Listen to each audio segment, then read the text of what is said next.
You want to publish a paper, but you feel stuck. And I'm talking about a philosophy paper. How do you do it? How do you get into the top journals?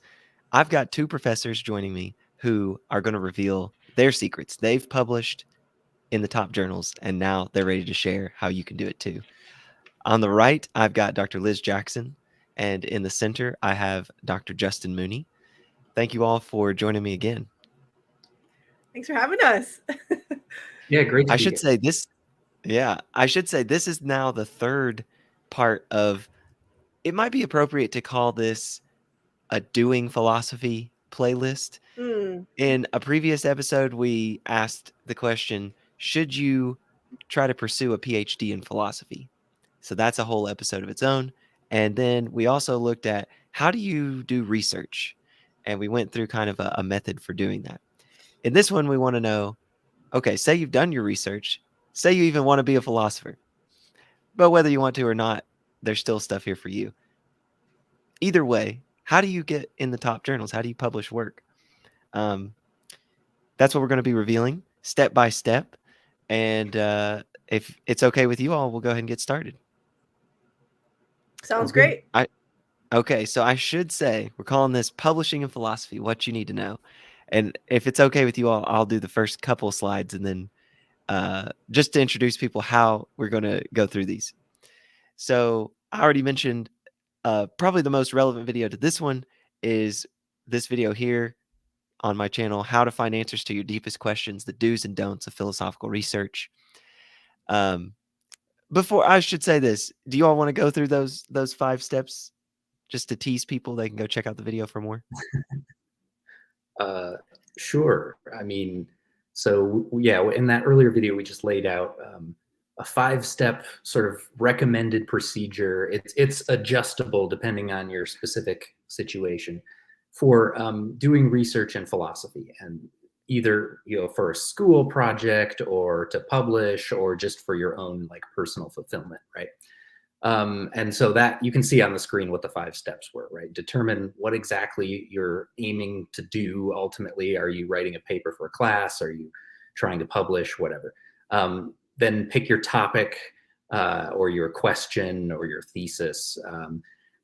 Find a trustworthy overview. So some kind of good source that sort of tells you like, all right, here's what the literature about this topic is like, what some of the most important contributions have been, and so on. Then use that to kind of plan out everything else that you need to read, and so map a research plan is the way we put it, and then decide exactly what kind of paper you're going to write. So it could be like a paper that's responding to another paper that was published, or it could be a paper making an original argument, or a paper laying out a new theory, or exploring some unexplored space.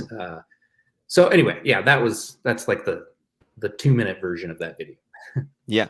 And I'll just jump in briefly. The reason I actually put this slide here, but I think this is kind of like the prerequisite to then what we're going to talk about today. Like, you do all this, you have a paper, and then you're like, well, I want to publish it. So what do I do? So that's kind of I thought this kind of was a nice, like this video flows nicely from that one. So check that video out if you haven't watched it yet.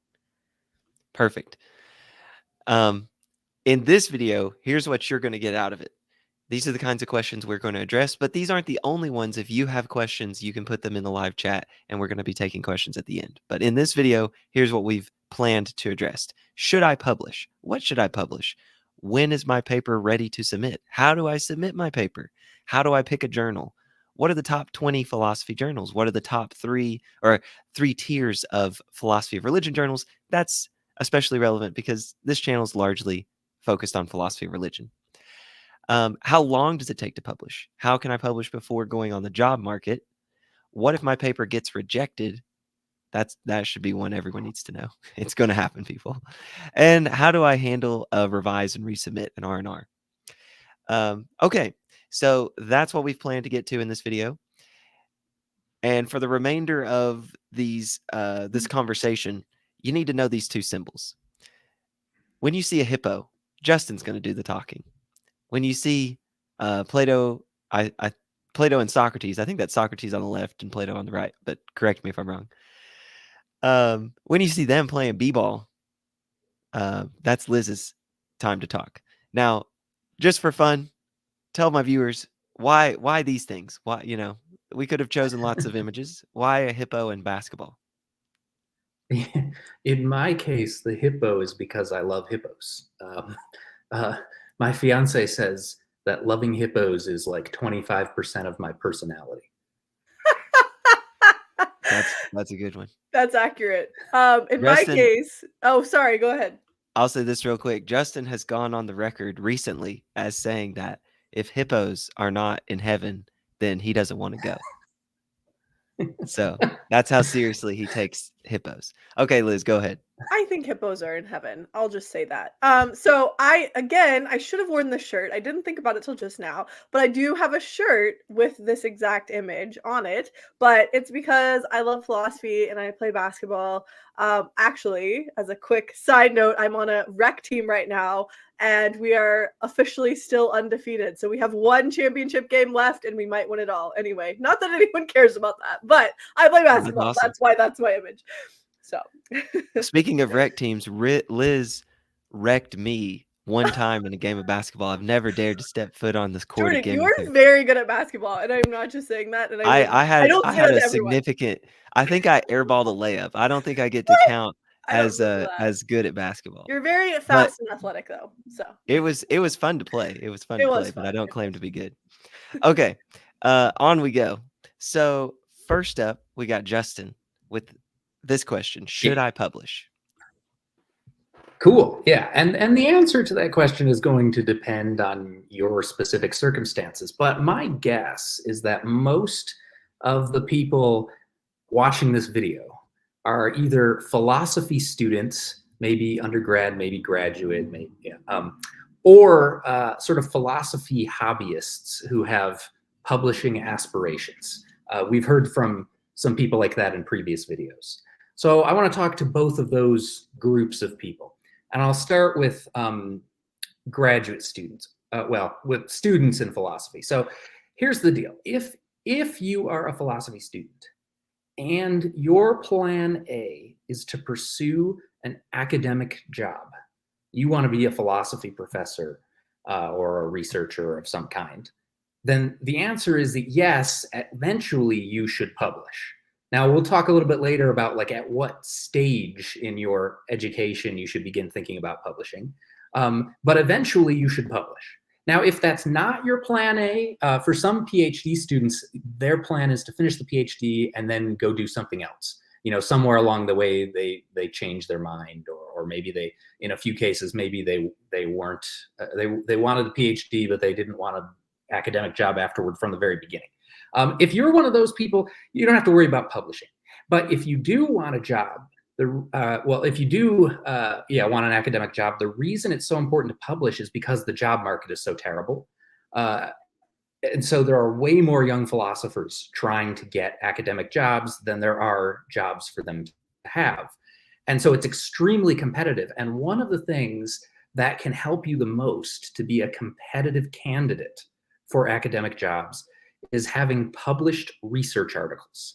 In fact, so many graduate students go on the job market with published research articles now that if you go on the market without any publications, that could put you at a serious disadvantage. So yes, you should publish. And I say research articles very deliberately. Book reviews don't count.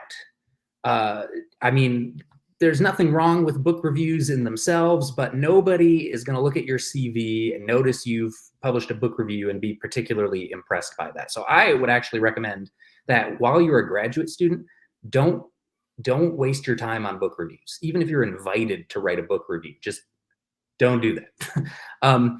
Also, it's important that when you publish in journals that people have heard of, journals that have a reputation for being good journals and not like predatory journals.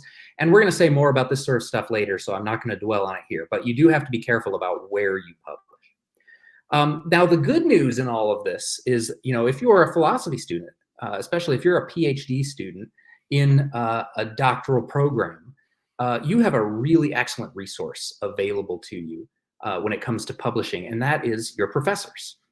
because they have experience publishing in philosophy, and it's part of their job to help you succeed academically. And so, when it comes time for you to think about publishing, if your professors aren't sort of encouraging you or pushing you to do this, then be proactive and go to them about it, and make sure you make use of that resource that you have available. Okay, so those are my thoughts for philosophy students. Now, what about aspiring independent scholars? So I think the first thing to say to aspiring independent scholars is there is no rule that I'm aware of that says, oh, you must have a university affiliation in order to publish work, or you must have a PhD in philosophy in order to submit to this journal. I have never seen that. So publishing is an option, even if you are outside of the world of academic philosophy and you're just sort of a hobbyist who's kind of interested. But I also have some recommendations for you, for anyone who wants to try to pursue that. And the first one is, I think you should try your best to find someone with publishing experience in philosophy. And it matters that it's in philosophy, not like someone who's published a novel, because it's just totally different. Someone who can kind of tell you whether your work is of publishable quality and maybe guide you through the process. Now, admittedly, this might be difficult to do if you're outside the academic world, because it's not likely that you know many people who satisfy that condition, and it's not going to be easy to connect with them. But I do want to encourage you to try your best to establish a relationship of that sort with someone who can guide you through this process, right? A PhD student who has, the ability to get guidance from their professor, I mean, it's standard for them to be guided through the process when they first get started. And so I don't think that an independent scholar should try to do it on their own if they can find someone to guide them. My second recommendation for aspiring independent scholars is be on guard against overconfidence. This point comes from Andrew Moon, who gave us some really helpful slides. And there are a few others points from him as well. I don't know if we'll remember to mention all of them, but anyway, so thanks to Andrew. And I totally agree with him about this. Andrew made a point that was something like, there might be a tendency among, philosophy hobbyists to sort of, to be overconfident, to think, I could publish a philosophy paper and so forth. And actually, it's really likely that there is this tendency, because some of the viewers might be familiar with the Dunning-Kruger effect. And as I understand it, I guess it's a cognitive bias that involves a tendency that human beings have to overestimate their knowledge and skills in areas where they are not experts. And if we really do, as humans, have that bias, then actually you would expect that this would be a problem that independent scholars or aspiring independent scholars are going to struggle with. I think a lot of people in this position maybe are thinking like this. They're thinking, look, I read a lot of philosophy. I understand a lot of what I read. I have a lot of ideas related to what I read. And that's great. But I think there are a lot of people in that position where I would say to them, you're ready or qualified to apply to graduate school in philosophy, but that doesn't mean you're yet qualified to publish research articles in philosophy. So just be cautious about being overconfident. Okay, and then finally, I think it's really important, and this is something like, you wouldn't know this being outside of academia, but you need to be sensitive to the burden that you place on the profession by trying to publish as an independent scholar. And there's a couple of different aspects to this. One of them is whenever you submit a paper to a journal, you create work for people, right? The editors have to read your paper and decide whether they're going to send it out to be peer reviewed. If they decide to send it out, they have to find peer reviewers who are willing to read it. And then the peer reviewers have to read it and write up a report on it. And that is all volunteer work. Peer reviewers are not paid. They are doing, this is free labor on their part. And within the context of the discipline of philosophy, this ends up working out pretty well, because people like Liz and I are not only submitting our papers to be reviewed by other people, we're also reviewing other people's papers. So there's kind of a balance where we're not only benefiting from the free labor, but contributing to the free labor. But as Liz actually pointed out when we were writing up these slides, If you're an independent scholar, you're not as likely to be asked by journals to referee a paper. And yet, if you're submitting papers, then other people are refereeing your paper. So you're benefiting from the free labor without giving back in a way.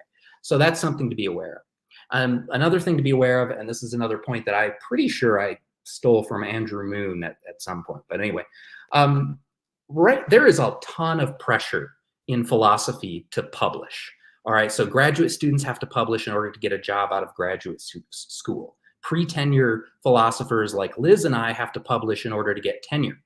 So our careers depend on publishing. And for this reason, journals are sort of overwhelmed with way too many submissions.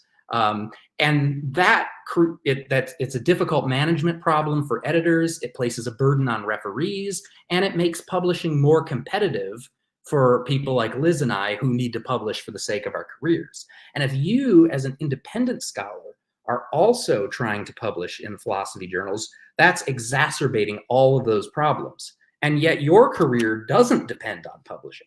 Okay, so to sum all of that up, with respect to independent scholars, publishing is an option. But if you pursue that option, I really, really encourage you, seek guidance from someone with experience, be humble, and just be aware of how your decisions affect others. Well said. All right, next question. When should I publish? And this one, you see the basketball. This one's Liz. Absolutely. Yeah. I want to just really briefly on the last slide on the burden that it can put on the profession. Some journals are at the point where if they send your paper to referees, and even if one of the referees is slightly questioning the paper, like, oh, like, I'm not totally sure, like, maybe are not, like, they will even reject it on that basis. Not all journals, but I've definitely seen this happen to multiple friends where, like, you just have to have 2 really positive referee reports to even be considered by the editor to be published. So that's just kind of to emphasize that last point that, like, especially publishing in top journals is extremely competitive. Okay, moving to this second slide, or whatever, 5th slide, but second of like the main slides. When should I publish? So let's say you've decided, yes, I want to publish. I would say this slide is probably more aimed at people going on the job market, but it might have some general applicability. But the first thing to note is, especially if you are publishing in order to, try to get an academic job or for tenure, you really shouldn't wait too long. So you might think, oh, you publish something, send it to an editor, send it to a journal, editor looks at it, gets some referee reports, and, it's accepted within a couple months. That is not actually how it is at all. I think in a lot of cases, even once the paper is written, it can take up to 2 years to really have it all the way from, day one, it's sent to a journal, and then, 2 years later, that's when it's accepted at the journal. So of course, it's not always 2 years, but it really can take a lot of time, especially because you're probably going to get rejected, and then you're probably going to have to send it to another journal, and you're probably going to have to go through this process several times. So we recommend, let's say okay, I need a publication or 2 or 3 before I want to go on the job market. Start minimum sending stuff off 2 years before you plan to go on the job market. Earlier than 2 years can be okay, and it can be a good idea. But you can also, in my opinion at least, send stuff off way too early. We're actually seeing some trends that I find a little worrying, where like undergraduates and MA students, I mean, I'm not saying you can't publish as an undergrad or an MA student, but I think you can send things off too quickly when the papers aren't ready. Also, that again adds to that burden we were talking about on the journals. It's also just going to like get you lots of rejections, but you really shouldn't be sending it off. So, you just don't need to be doing it. So yeah, you can send stuff off earlier than 2 years before you're going in the market, but we want to caution you to be careful doing it too early. So if you're an undergrad or you're an MA student, what I normally advise is focus your energy on other things. Really doing well in your classes. That will help with your letters. That will help with your shaping as a philosopher in general. Work on improving your writing sample to get into the best PhD program that you can. Just work on learning and gaining a deeper understanding of the subject. I do think because of the pressure to publish, sometimes people are sort of pushed into publishing before they really fully mastered and understood a literature. And that's kind of a shame. And I actually think even some of my early papers, I mean, heck, probably a lot of my papers, I could have sat on a little bit longer and made better if I didn't have this intense pressure to publish. So yeah, like we said, publishing can take a long time. often 1 to 3 years, again, because I forget, we might talk about, I think we're going to talk about this more later, but you get like, it's very common when you send a paper to a journal to get rejected. And so then you have to send it to another journal, and it's common to get rejected again. And a lot of really good papers are rejected up to like 10 times. And so when you think about that, if each journal is taking like 3 to 6 months, I would say, is like an average. I mean, you can see why this would be a multi-year process when you're getting multiple rejections in a row. So that's why publishing takes a long time. And that's why we recommend trying to not put it off too long. So, and we kind of said this already, but when you're going on the job market, I would say you want to have at least one published paper. Like Justin mentioned, the job market is very competitive. And honestly, 2 or 3 is probably better. When you're considering publishing and when you're kind of at this place where you feel like you're ready, I also think it's really good to be proactive about publishing. So talk to your professors, ask them to read your papers or to read your dissertation chapters to see if they're potentially publishable. I also, speaking of Andrew Moon, who we mentioned already, he was actually a postdoc when I was at Notre Dame as a graduate student, and he was super helpful for me in giving me publishing tips and advice. So take advantage of maybe older grad students or postdocs or people that are a couple years older than you as well, and ask them for publishing advice, or where should I send this paper, or could you look at this paper and, you know, tell me if you think it's publishable. I mean, ultimately, ideally your advisor is kind of the main one doing that, but if you have other resources of people you can use who've kind of done some publishing a few steps ahead of you, I definitely recommend that as well. All right, next question. This one's for Justin. When is my paper ready to submit? Okay, yeah. And this is one of those questions where, like, well, you know, the specific answer for you is going to depend on details about your paper and your situation. But what I can offer is a way of figuring out the answer to that question in your particular case. And that is, ask someone who has published work in the same area of philosophy. So if you're you know, a PhD student, this means probably asking your advisor or some other faculty member in the department. And what I recommend is you ask this person, and then you rely on their experience. Trust their judgment about when your paper is ready to go out more than you trust your own judgment, because they're the ones who are at this point, you know, the expert. And this is especially important to do if you're prone to perfectionism or to anxiety. It's super common for graduate students to procrastinate sending papers out because they're anxious about being rejected or something like that.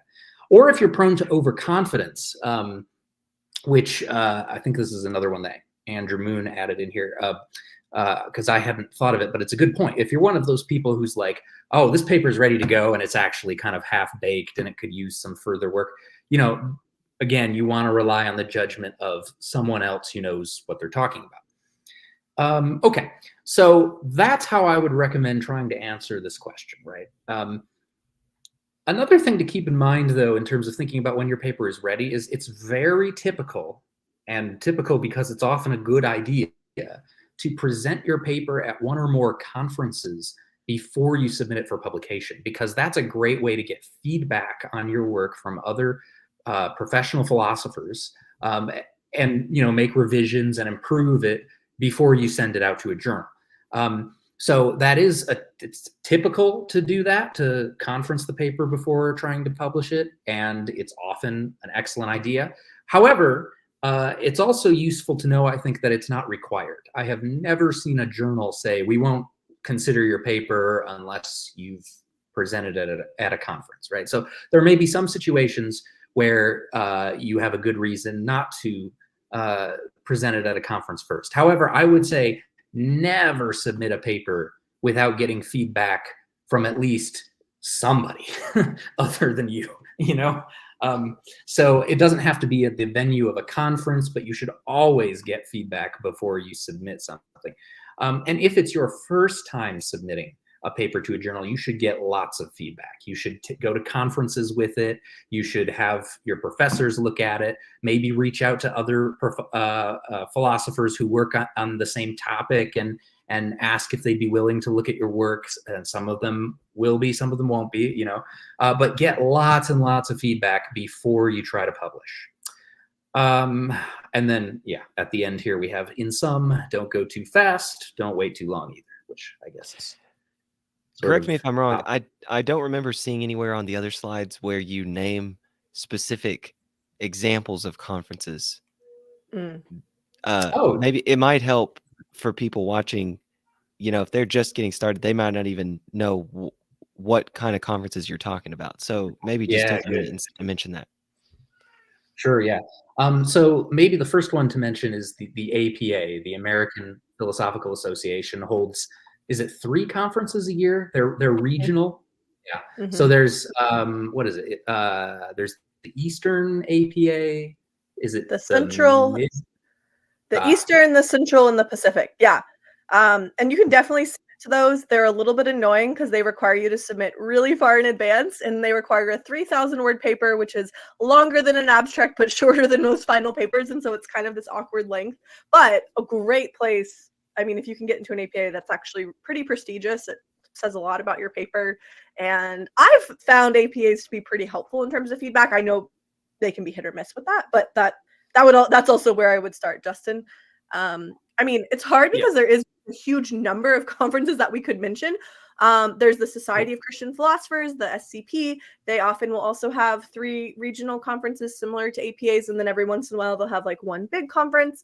Another place to just look in general, it's called Phil Events. I think it's just philevents.com or .org maybe, philevents.org maybe. And there's just tons of different grad conferences and specialized conferences and conferences in Europe, and there's so many, like we can't just like name them all here, and there'll be random people that decide to host a random conference on some topic. And so you can actually do a Phil Events digest where they email you conferences every week, like you can have it kind of send whatever you want, like based on certain areas or certain geographical locations or online conferences or whatever. Actually, post-COVID, there's been more online conferences too. So there's a lot of options, and I think the best place to kind of like see most of those would be Phil Events. There are also conferences specifically for graduate students.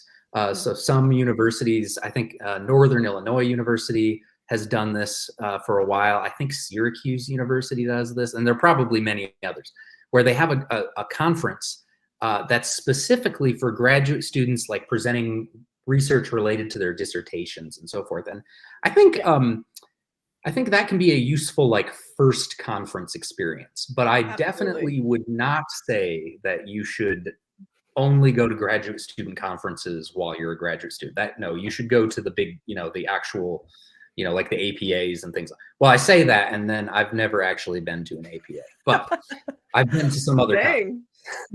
Yeah. Yeah, I was just going to add one thing. Go ahead, one thing Liz. on this slide, just quickly. So, some people, especially if you've kind of written a lot of papers and you're more, you're kind of in this role on publishing, but you're like, how do I get feedback on this paper? One thing I often do is like, I'll have a friend I know that's like another philosopher, and I'll say, hey, like if you have a paper you want me to comment on, and then I'll like, could you comment on my paper? So you kind of like do a switch, or you could do an IOU, like if you comment on this paper for me, I'll comment on one for you later if you don't have one like right now you need comments on, because it is kind of a lot to ask someone to give comments on a paper, especially if you kind of want detailed comments on like a longer paper. So I'll often like ask someone like to do a switch, and then we can give each other comments, so it's evened out a little bit more fair, because it can be a big ask. It's hard once you're not in grad school, because in grad school your advisors are really there to give you comments on your papers, and so you kind of have to get more creative to find ways to get feedback, especially if you're not doing conferences once you're out of grad school. Perfect. Okay. So now let's go into the submission process. How do I submit a paper? Yeah, absolutely. So this is like getting really nitty gritty and practical. Like once your paper is ready, you have it. I guess we didn't put this on there. I usually save it as a PDF. There is some journals that prefer Word, but I usually try to do it by default as a PDF. And then what do you do with it? What do you do from there? So a lot of journals have a submission site, and what you do is you make, like a username and password, and you log in, and then you upload your paper, and then you have to kind of put in the title and the abstract and some information about the paper. I would say that's probably the most common. I would say most journals have that. And then they also have like a part in that login where you like would get referee requests. So it's kind of more organized in this online system. Other journals, I think this is more rare. You actually just email it to the editor. So I know like Phil Quarterly and Pacific Phil Quarterly are like this, and maybe even also Faith and Philosophy, but it's a lot less common. More journals have the submission site than just have you email it to the editor. That said, the best way to find this is just to Google the journal. I usually just Google the journal name. And then if it's like, like Philosophical Studies, Philosophy Journal or something, and then it will like take you to the site. But definitely look at the instructions for authors. So pretty much all journals will have a part on their website that says like basically what you should do before you submit. And you don't have to like perfectly don't worry about like changing your bibliography to like have commas instead of periods after the journal title. Don't do that specific, but there are certain things you really should pay attention to. So one is word count, both that you meet the word count, and then also sometimes they want you to put what the word count is on either the title page or the paper itself. So pay attention to the word count. Some journals like Analysis have much shorter word counts. A lot of journals will have like roughly like a 10,000 word cutoff, although some are shorter than that. And then there is a couple journals, it's not as common, but there are some that actually have an unlimited word count. Although I will say some journals say it's unlimited, but the quality has to justify the really long word count. So if you're sending this like 20 or 30,000 word paper, you like the quality needs to kind of be reflected in how long it is. So do pay attention to the word count, and then also if they require you to put that on there. So another really important thing is blind review. So most journals will want all your identifying information off of the main manuscript itself. Maybe I'll skip to the next one really quick and then come back to this. Usually what you'll submit is the main paper that will be blinded. So you'll want to take your name off of it. You'll want to take any acknowledgments off of it. Some journals even ask that you take self-citations off of it. Or they say if you self-cite, like make sure you're not doing it in an obvious way, like in my paper, and then you cite yourself, and then you'll have a title page, which just basically has like your contact info, your title, and your abstract. And then there might be a few other things that we'll get to. So those are mainly the two documents you're going to be submitting, but you really want to make sure to have all of the anything that would identify you as the author off of that main manuscript page, because or that main manuscript document, because they will send it back if you don't. Okay, a few more things on this. So you cannot submit the same paper to multiple journals at the same time. When you send a paper to a journal, you have to wait to hear back from that journal before you can submit it to the next journal. In very rare circumstances, you might withdraw a paper or something, and then you could send it on to another journal. But normally you would, wait to hear back if the journal's taking like quite a long time. A lot of people say like at roughly the 3-month mark is when it's permissible to sort of send a follow-up email about it. But you can only send one paper to one journal at a time. And also, if you've gotten a rejection of a paper from a journal, you can't send it back to that journal if it was rejected. If an R&R or something else happens, we'll get to that, and then you can send it back. Submission frequency, was that just about like submitting to the same journal a bunch of times in a row? I actually forgot what that meant by that. Yes. Okay. Yeah. So I know that Phil Review and Mind have a one submission per year rule. Good. And then AJP has a 2 submission per year rule, I think, at least last I checked. Yeah, good. So some journals have a rule basically where you can't submit. Like if I send something to Phil Review and get a rejection, I think it's like by calendar year. You could check if it's like how they do that. But I think I can't then submit again till the next calendar year. So I actually have a spreadsheet where I track all of this, and I think I have on that spreadsheet like when I can next send a paper to Phil Review. Although I think I can now. I haven't submitted there in like a year. So Phil Review publication is like my dream that will probably never happen.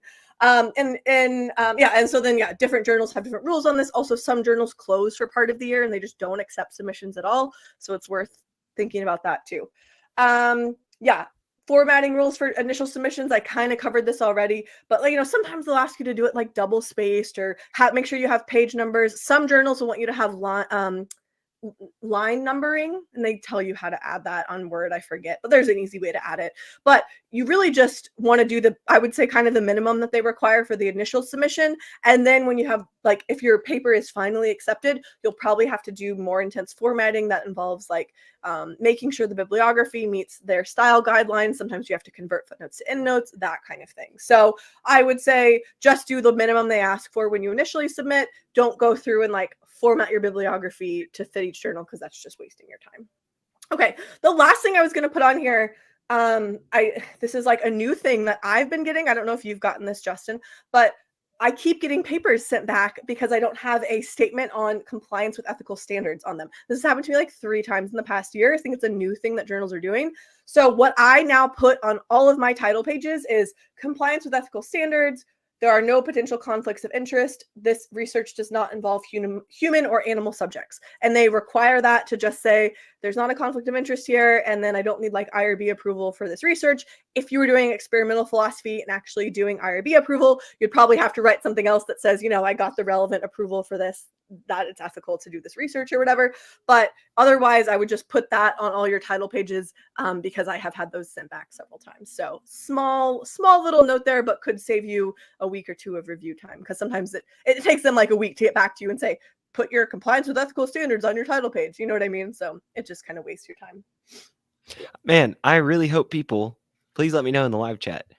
I really hope people are appreciating the kind of nitty gritty details that you all are getting into, because Sorry, it maybe really we're can too save. detailed. No, it's good. I think Okay. it's like deep inside information to save you time. Yeah. Okay, the next one is how do you pick a journal? This one's Justin's. Yeah. Cool. Yeah.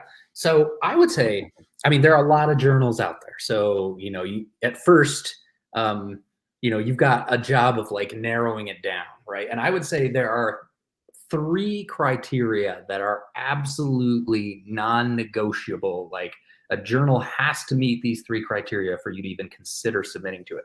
One is, it's got to be a journal that is known to people working in your area of philosophy. If it's a journal that no one's ever heard of, don't bother submitting to it, because that's not going to do you any good. Secondly, the journal has to be known in a good way. If it has a bad reputation for being like a predatory journal, or even if it's just kind of like borderline, like people argue about whether it's predatory or not, I would stay away from that too. By the way, predatory journal Justin, means, what's a predatory journal? Thank you. Yeah, that's what I was going to ask. yeah, so it means it's a journal that's kind of just out to make money.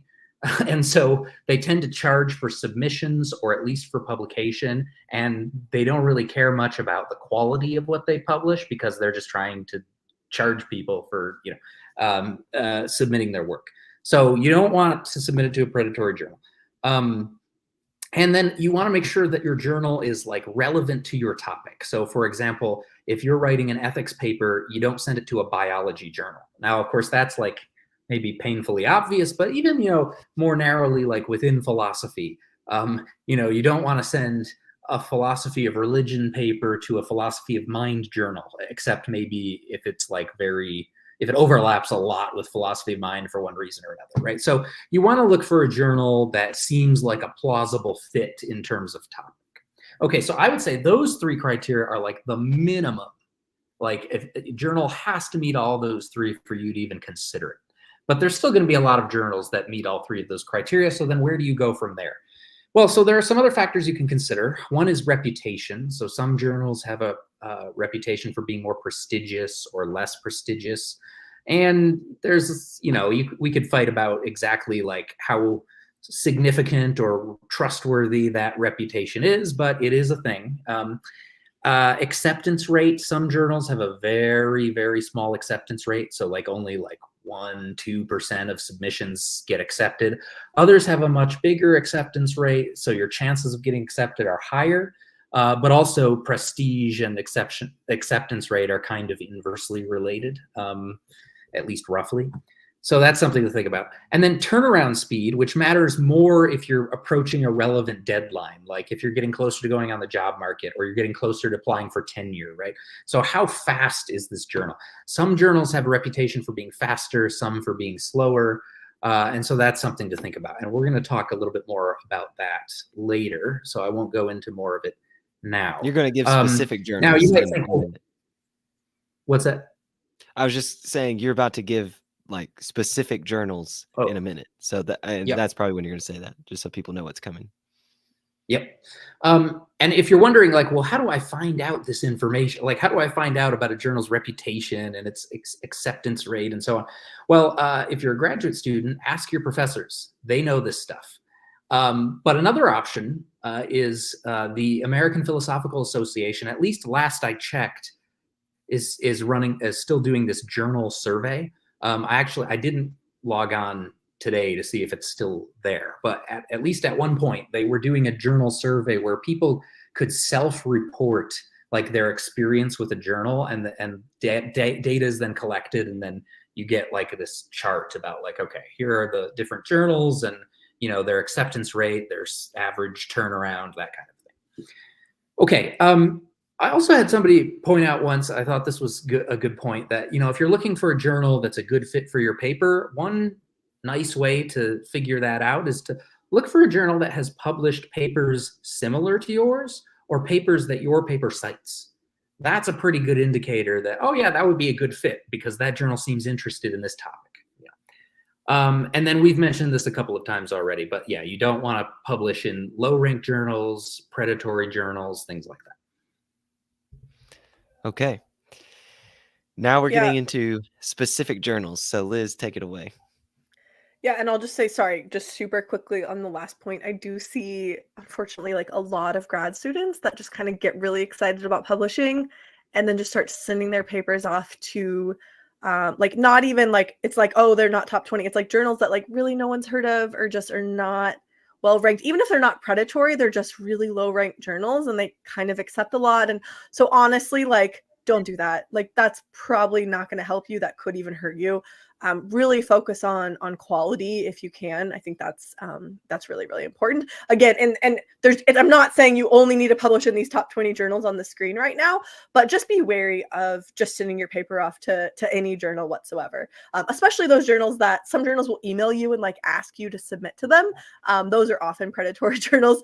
But even if they're not like making you pay to publish, it still is often not a good idea unless you like know that it's reputable journal or like you've talked to people and they can vouch for it and say, yeah, this is like a good, like legitimate journal that you should look into. I will say, like, if you are a graduate student trying to publish for the job market, I would probably start with these top 20 journals and good specialist journals in general as like a rule of thumb. It's not saying like you can't publish anywhere else or it's terrible, but like that's where I would start. So I'll just say a couple quick things. We have one slide on generalist philosophy journals and another slide on philosophy of religion specific journals. So these are the top 20 philosophy journals according to a survey of, I think, roughly 1,000 people done by a philosophy blogger named Brian Leiter.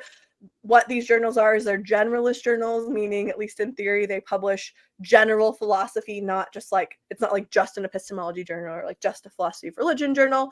And so these are journals that are perceived to be prestigious. And I think, I mean, in a sense, really, really are prestigious. I think it's controversial to the, like, people would debate, like, is the best philosophy published in the #1 journal? And then it goes down from there. I don't think that's exactly right. I do think, I would probably say there's some kind of probabilistic correlation that if a paper is published in, a top 5 journal, there's like a decent chance that it is a high quality philosophy paper. Of course, that's not a guarantee. Sometimes papers slip in that are not good into the top 5, but a lot of the papers in the top 5 journals are good papers. Moving down the list, and then of course there's papers beyond this, and we get into unranked journals.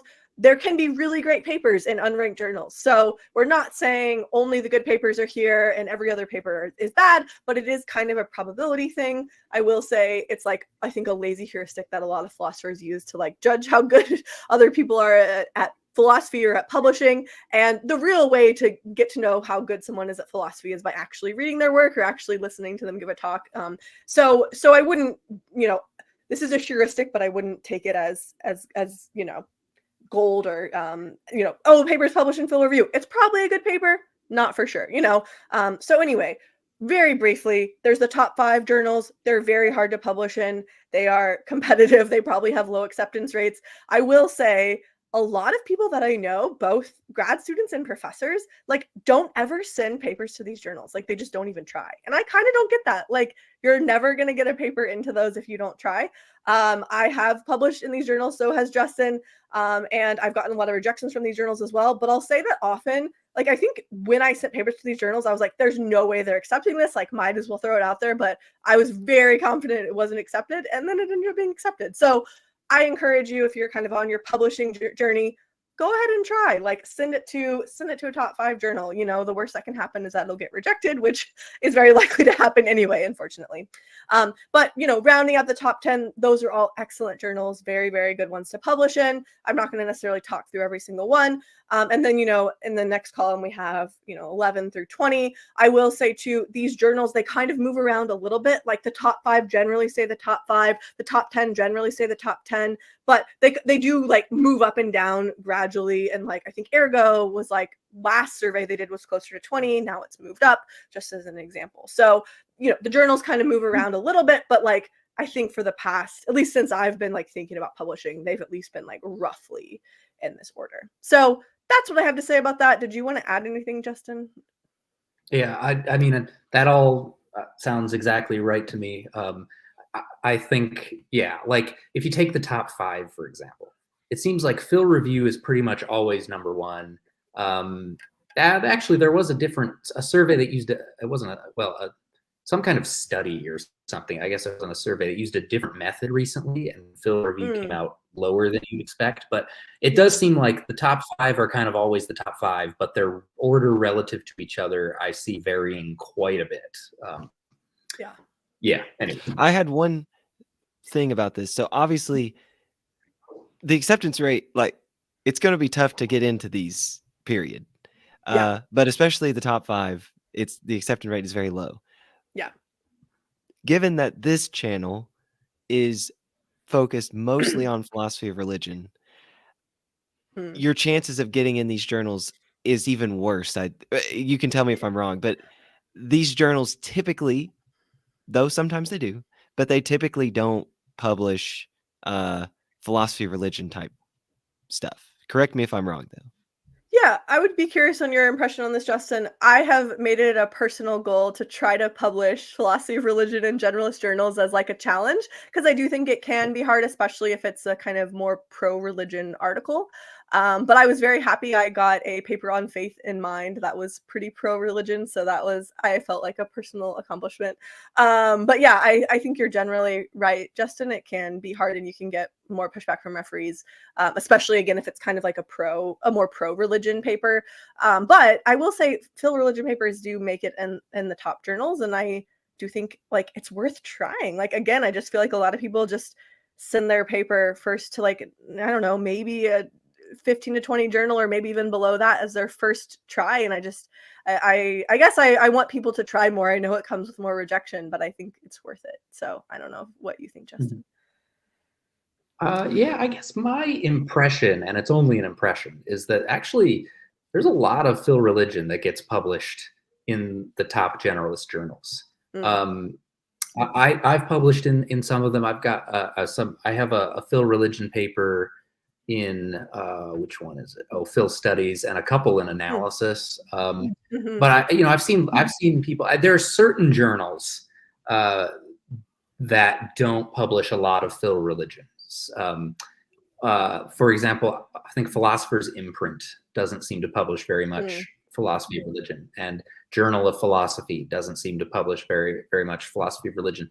But some of them publish a lot, at least considering that they are generalist journals, and so they're publishing in all subfields of philosophy. It's actually surprising sometimes how much God shows up in those journals. But so I don't know.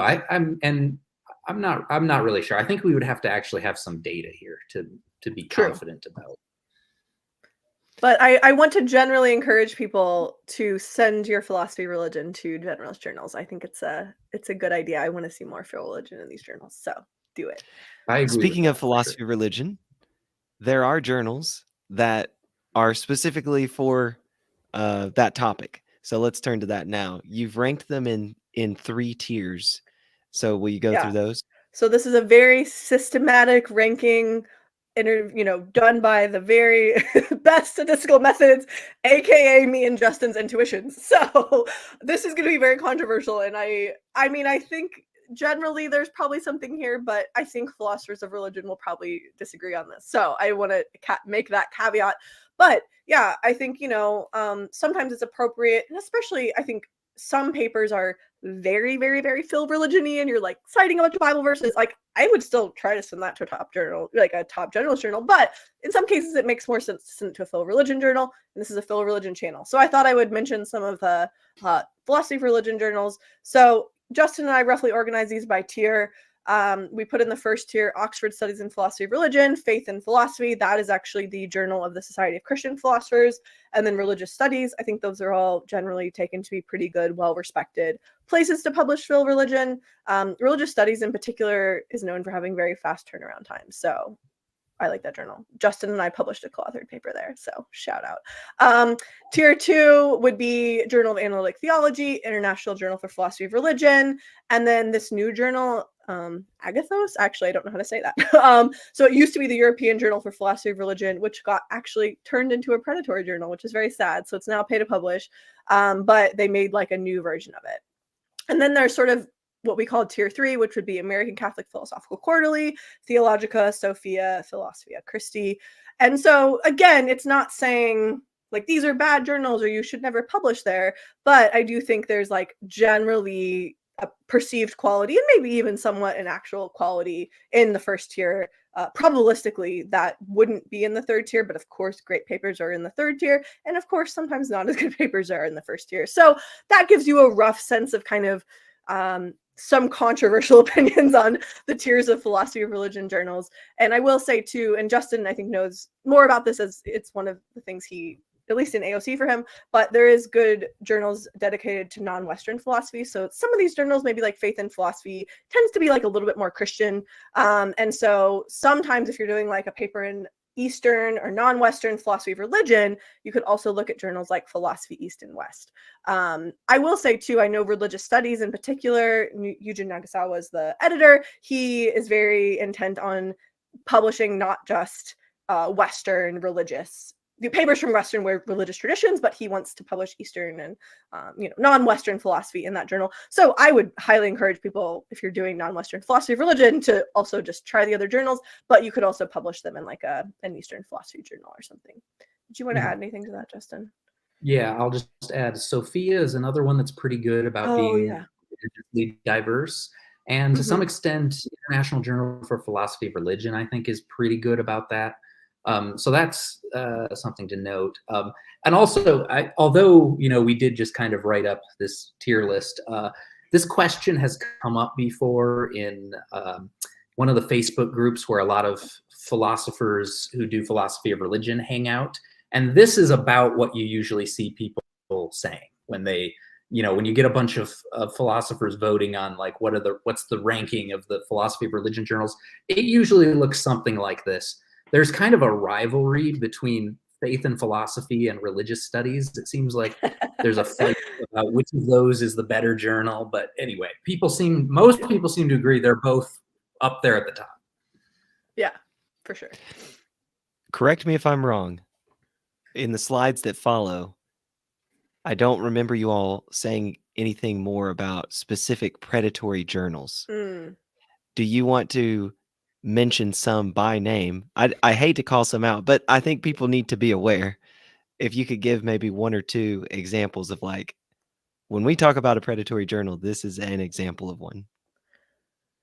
Yeah, I mean, one, I'll just say, and people have published in this and published good papers in this, and no hate if you publish in this journal, but I probably would generally recommend people not publish in the journal Religions. They do invite people to publish for free, but generally they require you to pay to publish.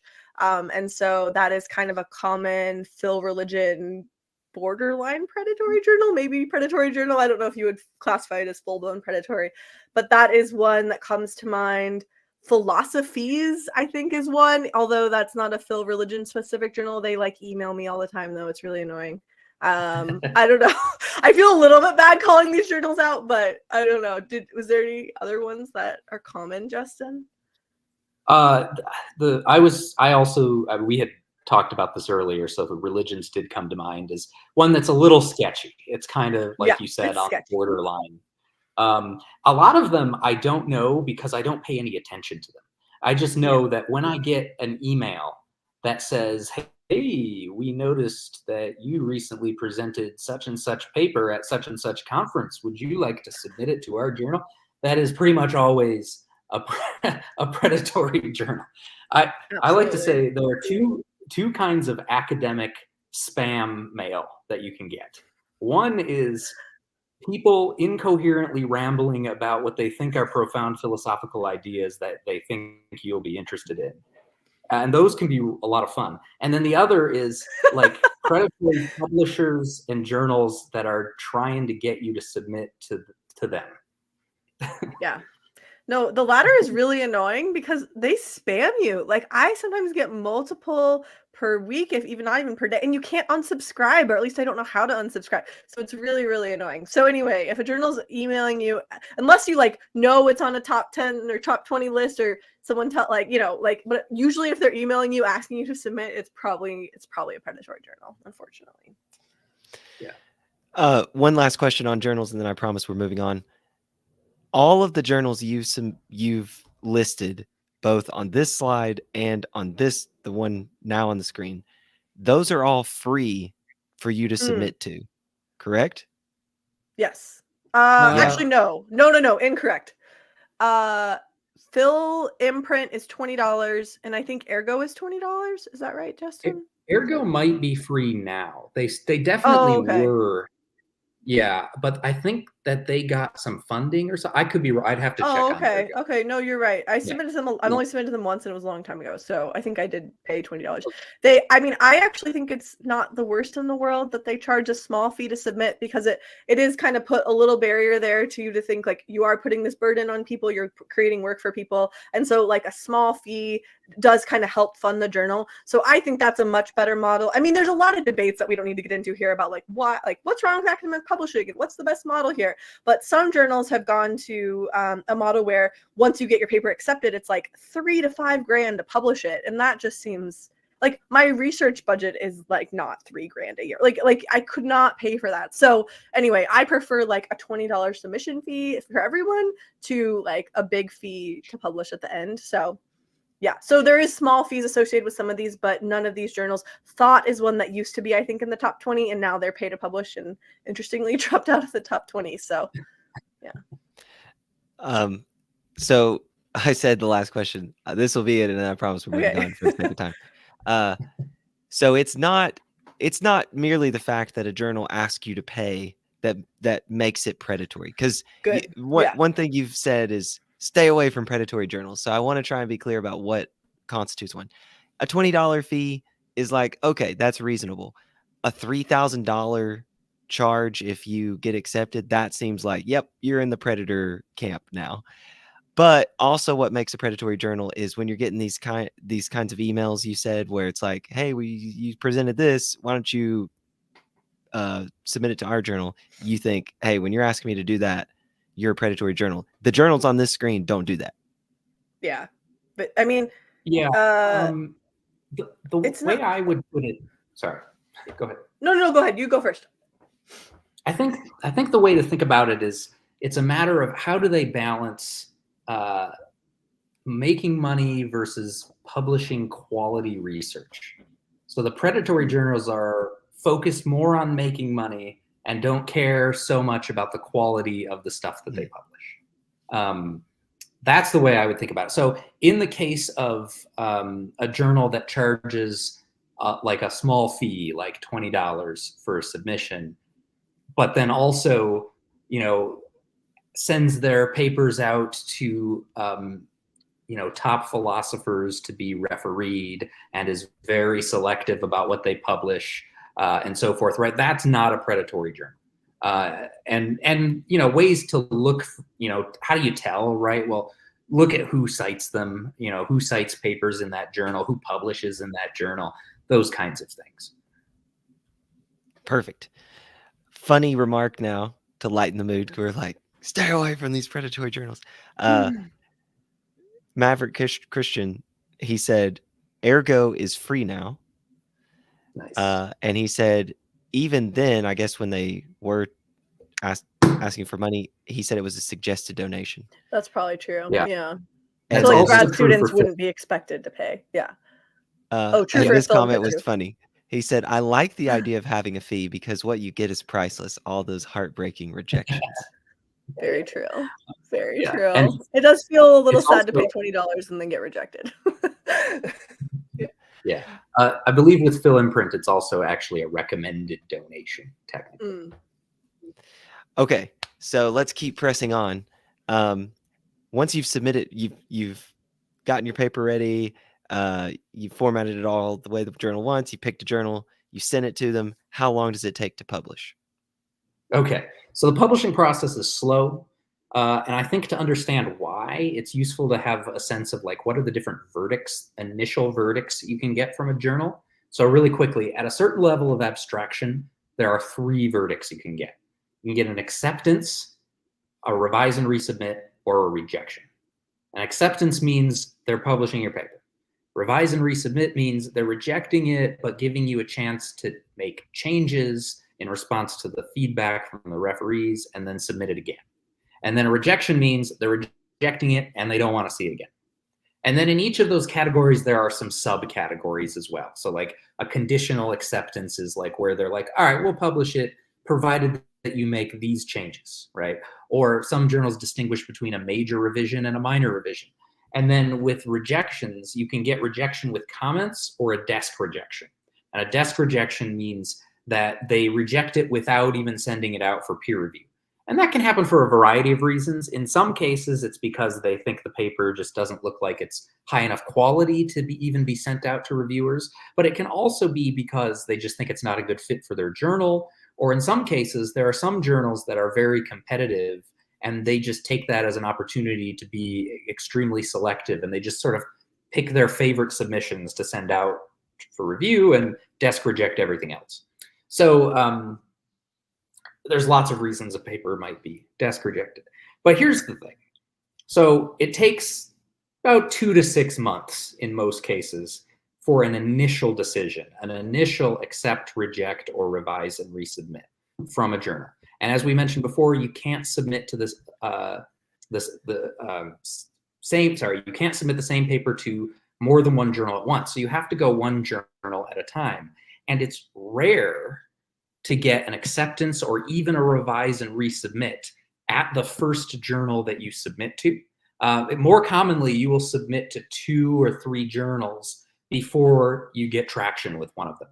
And so that's why this process can take so long, because you have to go one journal at a time. And so it's a few months and then another few months and then another few months. And once you finally do get traction at a journal, often that takes the form of a revise and resubmit. Rather than just an acceptance. And so that means you go and you revise the paper and you might take a couple of months to do that. And then you send it back and then it goes back for review again. And that can happen more than once as well. You can have multiple rounds of revision before it finally gets either accepted or rejected. And yes, you can have your paper rejected after multiple rounds of revision sometimes. It's very frustrating. It does happen sometimes. So the process ends up being very slow and can easily take well over a year, as Liz was saying earlier, from the time when you first submit your paper to a journal. The one thing that is kind of nice that speeds things up a little bit is once your paper is accepted, you do not have to wait for the journal to publish it online or to assign it to an issue before you can treat it as a publication. As soon as it's accepted, you can list it on your CV as a publication, and you can share like a penultimate draft of it on either your personal website or on Phil Papers, or ideally both, so that people can access it and read it. Quick thing, I know we're already long, but I also encourage people, do post your papers, post them on Phil Papers. If you go to the main Phil Paper site, you push like add material or something in the top right corner. Post it on Phil Papers. I even say share it on social media. It's really helpful for people to see like what you're working on, what is the new stuff coming out in this area that like you might be interested in or wanting to cite. It's probably going to get you more citations, so it's good for you, but it's good for other people as well. So I encourage people to post on social media or post on Phil Papers or your website when your publications are available, and it's going to get more people interested in your work and get you more citations too. Okay. How can I publish before going on the job market? I think at an earlier slide, you said, if you're a grad student, then you want to try and start submitting papers a couple years before you're ready to go on the job market, right?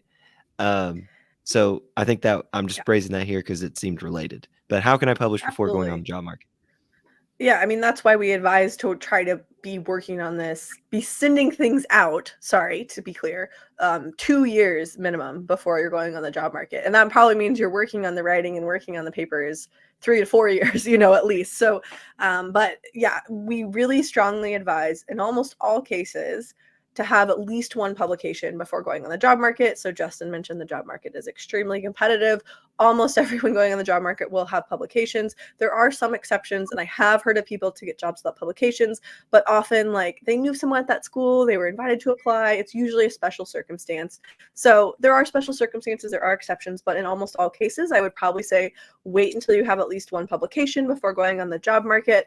And I think 2 to 3 publications is better. And like we said before, not to be too repetitive, but try to have those in top-ish places, not just random publications and no-name journals. Okay.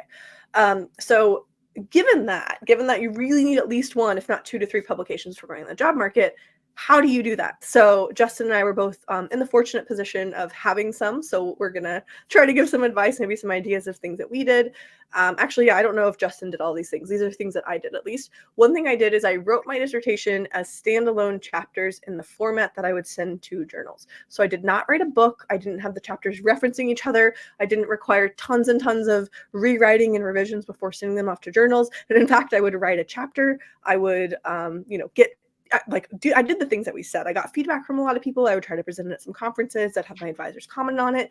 And then I would send that, I would actually have that paper under review as in I was writing like the next chapters. So I wrote my dissertation chapters basically, again, standalone in the form I would send to journals. I know in some subfields of philosophy, maybe like history of philosophy, it's a lot harder to do this. Talk to your advisor. But I think for like metaphysics, epistemology, language, mind, even ethics, like this is very common and I think reasonable advice. Okay. Then what I did, so I started probably sending things off, I think around my 3rd year of my PhD. I think Justin did much sooner than I did. But once I was a couple chapters into my dissertation, I aimed to have at least 2 things under review at all times. This is going to come up in our last 2 slides when we talk about getting a rejection. If a paper is rejected, especially if it's desk rejected, try to send it off as quickly as you can. If it's rejected with comments, try to like maybe quickly think about whether you want to make any revisions and then send it off again. So I was trying to have 2 things under review at all times, starting roughly around my 3rd year of grad school. And if you could have like closer to like 3 to 5, that's even better. The more things you have under review, the more likely you're going to get traction somewhere. It's just kind of a game of probabilities. And the key to this is writing regularly. This is still a thing I try to do. This is still a thing I still sometimes fail at, but I try to write at least for like an hour a day, roughly, not every single day, but try to write on a regular schedule. So find a schedule that works for you, figure out how you're writing and productive the best. Not everyone likes to write first thing in the morning. Not everyone likes to write at 9 p.m., but different people are different. So try to write regularly and have, again, like 2-ish things under review by midway through your PhD, if not 3 to 5. This might come up in the next slide, but very briefly, once you send a paper off, so I have a spreadsheet where I track everything I have under review, and then I actually have another tab that's like papers in progress I hope to send off soon, and then I actually have another tab that's like random ideas I thought of that may or may not turn into papers. So I have this big spreadsheet of all this stuff, and when the paper's under review, I go to the top 20 journal list, and then I have like some specialist journals on this like a different spreadsheet, a lot of spreadsheets. And then what I do is I say, okay, what are the next 3 to 5 places I'm going to send it to, because I'm assuming this paper is getting rejected. And so really planning your paper on being rejected is an unfortunate reality, but most papers are rejected. Again, like Justin said, at least the first couple times. I've had papers rejected 10 times that eventually got published. We're going to talk more about this on the next slide, but plan the next couple places you'll send the paper to, and it'll be a lot easier to do it ahead of time rather than like after I get a rejection, I feel sad, I feel emotional, I feel down about the paper. And so then I'm like less motivated to do it if I don't plan it in advance. Okay. And then, like I said, if your paper is just rejected, that means you basically don't get comments. It's just rejected by the editor. You can't do anything else with it. So send it to the next journal within 24 hours. Caveat, if it's just rejected like a bunch of times, you might want to go back and like look at it and kind of see like, can I improve anything? Is there's like some mistake or weird thing on the first couple pages? So if you're getting a lot of desk rejections, maybe don't do this. But if you've had trusted advisors say the paper's publishable, if you've presented at conferences and gotten good feedback, you do need to have faith in yourself and continue to send it off. All right. Now the dreaded reality. A paper gets rejected. What do you do? What if your paper gets rejected? Yeah. So it's going to happen. I hate to say it, but it is going to happen, right? So if you go into publishing, you try to publish your paper, you're going to start getting rejected a lot. You will get rejected way more often than you get a revise and resubmit, and way more often than you get acceptances. It's just how it goes. And it's not anything wrong with you or your papers. It's because there are way more people trying to publish way more papers than there is room for in those 20 or so journals that we were looking at earlier. And so automatically, most submissions to any given journal have to be rejected for one reason or another.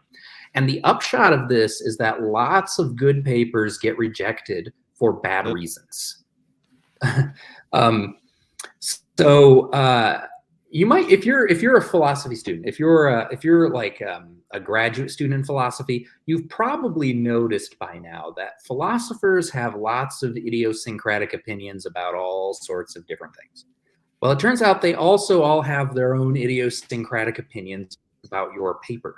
And so you're going to get, people who have different views about how important your paper is, or how important your thesis is, or how pleasant your writing style is, or things like that, or whether a certain objection is one that ought to be considered or not in this paper.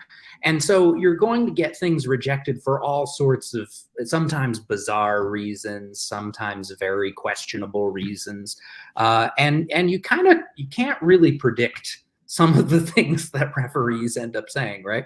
And so the way I want to encourage you to view rejection, and I mean repeated rejection, is this is a normal part of the publishing process. Instead of seeing rejections as setbacks, see them as stepping stones. It's just, that's what you do on the way to an accepted publication.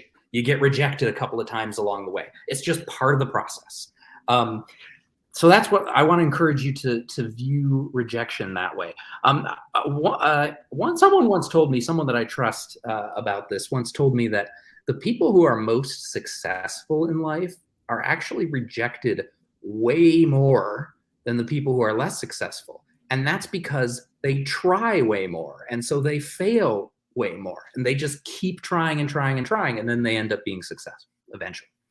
So that's the outlook to have here.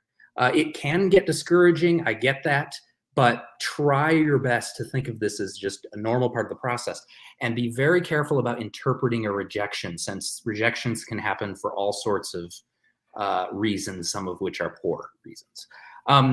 Now, when your paper gets rejected, if you have referee comments, if it went out for review and then it was rejected, and you have feedback from referees, because your paper was rejected, you get to be selective about how and to what extent you're going to revise your paper in light of those comments, because you don't have to worry about pleasing those referees, right? If you were going to send it back to that same journal, like if it was a revise and resubmit, there's a good chance it would go back to the same referees. And so you have to worry about making sure they're happy. Liz will tell us more about that in a second. But if you've been rejected, you're about to take your paper to a different journal, and most likely it's going to go to different referees, and they're going to have their own different idiosyncratic opinions about it.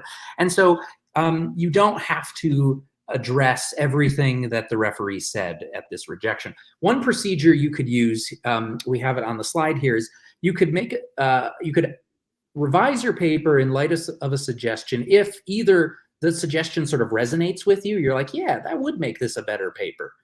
Or if you hear the same thing multiple times from multiple people, that's a sign that you're probably going to hear it again. And lots of people are having this thought, and so you should probably address it. But whether or not you choose to pursue that particular method, if you're a graduate student, talk to a relevant faculty member. You get a rejection with comments, go to the faculty member and say, all right, what should I do? Which of these should I address? Which of them not? And get some advice. Okay, and then finally, don't give up on a paper until it has been rejected many times. Lots and lots of papers get rejected many times before they're finally accepted, even accepted in great venues. I think for me, my highest number of rejections is around 7, which is actually not too bad. I mean, you know, not bad. That I don't think that's a lot. But what about you, Liz? I think I've hit close to 10. I should have counted before this. I will say this is kind of a fun thing on rejection. So we kind of stopped doing it, but for a while, me and a bunch of friends from grad school, we had a rejection contest. And so we just tracked our journal rejections and we saw who could get the most rejections in 1 year. And when I had a baby recently, I kind of like got a little bit less productive on publishing, but like when I was really productive in publishing a couple years ago, I was hitting like 20 a year. So that should put in perspective like how really being productive in publishing is going to come along with rejection, and you just have to figure out how to deal with it. I mean, we've given you tips, but that's just part of it. That's part of publishing is dealing with rejection. So but yeah, like I want to say like Mark Schroeder, super famous philosopher, if people don't know him, I think he had like a really influential paper that I think he said was rejected like at least a dozen times, and now it's like one of his most cited papers. I meant to pull up some specific examples beforehand, but I know of a lot of specific examples of papers that ended up being really influential and like really shaping like a debate or shaping, you know, people's understanding of some philosophical concept that were rejected like 6 to 12 times plus, like a lot. So I would say like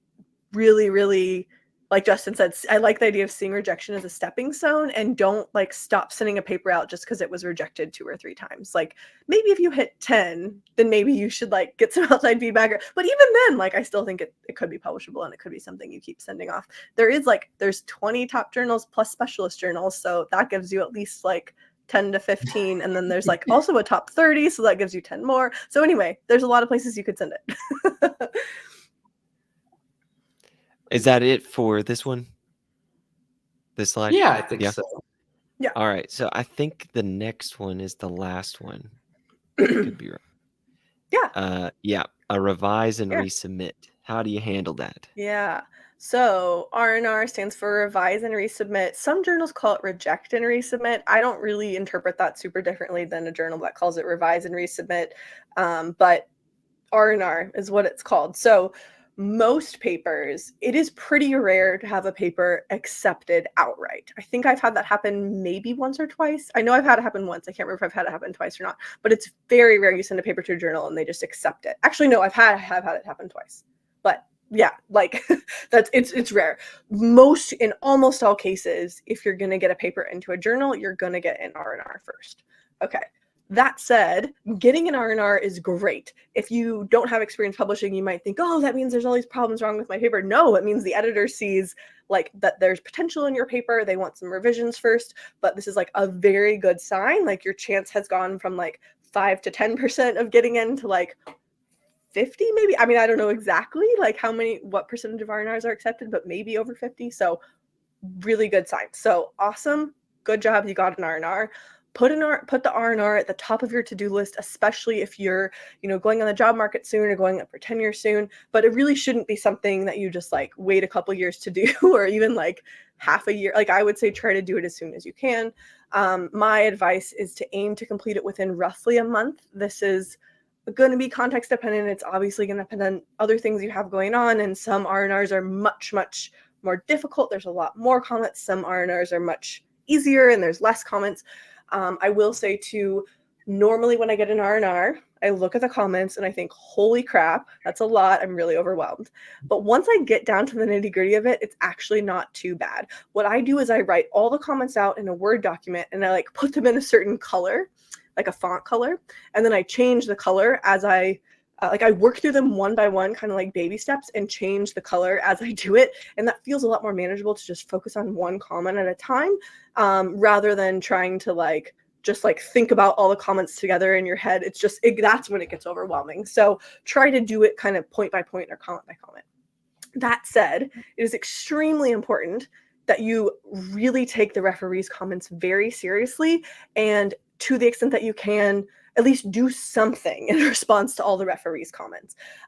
So what Justin and I normally do, I think it's pretty common practice, we did this when we wrote a paper together, is we had a document where we basically had all the referee's comments copied and pasted in there, and then responded to each individual comment with, here's what we changed in light of the paper, whether it was like, thank you, we made that change, or like, that's an interesting objection, we added that in section 2. So you really want to be detailed here, and you want the letter is going to be addressed to the editor, but you really want it to the referees to read it and say, wow, they really took my comments seriously, and they really appreciated my feedback and the time I took to read their paper and give them feedback. So there will be cases where you disagree with a referee, where you think a referee's comment is confused or wrong or whatever. What I recommend is still thank them for their comment, and you can do something in light of it. If they're confused, you can say, maybe I wasn't clear here. This is what I was trying to say, and I've now edited the relevant section to make that point more clear, or something like that. And so try to be as gracious and thankful and deferent as possible, of course, within the realms of, you don't want to just say things that you think are false or something. If they say something that's wrong or confused, you don't want to put something wrong or confused in your paper, but you want to try to really defer to the referee to the extent that you can. So relatedly, be very kind to the referees. Thank them. I always say, dear editor, and then the first couple sentences are just thanking the referees for the helpful comments, even if some of them are not helpful. And then at the end, I put another note of thanks to the referee for their comments before I say, sincerely author or whatever. And so I really try to just be really thankful and appreciative. And some of this is obviously because I want them to accept the paper, but also I think it's warranted. They're doing free work to help you try to improve the paper. So of course, some referees are not nice, and that's an unfortunate reality that I don't really know why people are such jerks in referee reports, but they can be. You have to do your best. You can sit on the referee comments for a couple days, or you can work through them with someone else, or you can have ChatGPT help you make your responses kinder, or whatever you need to do. But you really need to be kind to them, even if they're not kind to you, because the fate of your paper really lies in their hands. A note here. Oh, did someone want to add something? I was just going to say, I think I've heard this, reviewer number 2 is always the mean one. It's kind of a funny little, a stereotype that you'll have 2 reviewers, and for some reason, reviewer number 2 tends to be the one that's this paper is so dumb. This is something my students wouldn't even write. They just say insulting things. And of course, that's not always true, but it's kind of a funny little academic stereotype. So yeah, reviewer number 2. If you are refereeing, try not to be reviewer number 2. There's a bonus piece of advice. Okay. So 2 more quick points, and then I think we'll move to questions. So sometimes referees are mistaken about how much you need to revise a paper to address their comments. So sometimes when I do this, I'll still address their comment or still revise the paper in light of their comments, but they might think oh, you really need to rewrite this whole thing, when I'm no, I could really just add a couple of sentences and that would really take care of this. So I'll try to say yes, thank you so much for that comment. I've added this to section 3 to address that, whatever. And I don't necessarily point out that I've done less than they thought I needed to do, but I try to make it seem like I have made a big, I have changed the paper in light of the comment, and thank you so much for the comment, even if I don't necessarily feel I need to add an entire new section or delete a whole existing section or whatever. So yeah, sometimes referees, I think, overestimate how much a paper needs to be changed. Sometimes they don't, though. I mean, sometimes they might be right. So it's worth, through all of this, it's worth getting advice of other people, especially for your first couple R&Rs. Definitely get people to help you. Oh, and that's our last point. So that's beautiful, especially for our first few R&Rs. Someone that has done R&Rs before, and ideally someone who's done them recently. So if it's someone who hasn't like published in 10 years, talk to someone who's done R&Rs more recently, have them look over the letter you write to the editor outlining the changes you made to the paper. Also, you could have them look over the referee comments and like talk through with them like how you should exactly revise the paper in light of their comments. But I think I've never had an R&R rejected after, I've never had a paper rejected after R&R. I think that is partially luck for sure, but I also think that is due to the fact that I am extremely thorough with referee comments, and I try to just address every single little thing that they say and be super deferent and be super thankful. So try to do that in your letter and have people look over it. And especially if you have like a hostile referee or a mean referee, have some like a third party who's not emotionally involved, like help you with wording and stuff there, because it can be tricky. But yeah, definitely recommend getting outside help, especially if you haven't written one of these letters before. Also, if you want like a sample letter, I can like send you one of mine even. But I think looking at some sample letters for people like that have done R&Rs before can be really helpful here too, to just like get an idea of what it is, because it is kind of a really annoying document to write. Like it's kind of a lot of work, and then it like gets you the publication, but like nothing happens with the document itself. One thing I'll do too, last point, I'll copy and paste stuff from the paper to make it look like longer and more thorough than it is, but I'm really just copy pasting. So it's like, rather than just re-summarizing everything in the letter, sometimes you do want to summarize it, but sometimes you can copy paste and make it like look bigger and like you've done more than you have because you're just copy pasting. So anyway, little pro tip there. And I think that's it. Did you want to add anything, Justin? That all sounds good to me. I think I'll say I have had things rejected after R&Rs before. Sometimes it was my fault, but not always. Sometimes it was totally just because sometimes referees are ornery. No. And I should say that too. Like, just because you get something rejected after an R&R doesn't mean you should feel bad or like you did anything wrong. In a lot of cases, referees are just, they're just jerks or whatever. So frustrating, but it happens. Okay, we have many questions. Oh, We're wow. going to the live chat right now. Before we do that, I want to thank several people who sent in super chats. So, A Christian, thank you. Joe Malik, thank you. Daniel Lightsey, thank you. A Christian sent in another one, so two. Thank you so much. And I think this is the last one. Maverick Christian, thank you so much, all of you. That is very kind of you, very generous. And I take that as an indication that you see the value in this video. Even if you didn't send in a super chat, here's what you can do. Leave a comment. Comments help the video a lot. Leave a comment saying, this was super helpful. If you found it super helpful. If you didn't find it helpful, that's fine. Maybe don't comment. I don't know. But just if you didn't find it helpful, that's fine. But if you did, leave a comment, and that helps me out a lot as well. Okay, let's go to the live chat here. So first up, we had Joe Schmid from Majesty of Reason. Thanks for watching, Joe. He said, when going on the job market, is it normal or okay to only list a subset of your publications on your CV? Example, only ones in very good journals. So see, Joe has the problem of having so many publications. He gets to be selective about which ones he gives. Not everybody has that. If you're gonna publish an undergrad, publish like Joe. Like Joe publishes in great journals. Joe has the quality. So like Joe is a model for someone who's done well publishing in undergrad. I just want to throw that out there. But go ahead, Justin. I would say it's not normal, if that means like common or typical or something like that. But I think it is okay, and I do think people do that sometimes. And in fact, I heard recently a friend of mine was sometime recently toying with the idea of having two different CVs for like two different kinds of schools, where the idea is not that like to misrepresent themselves in any way, but like what one might include publications that are more relevant to topics that certain schools are interested in or something like that.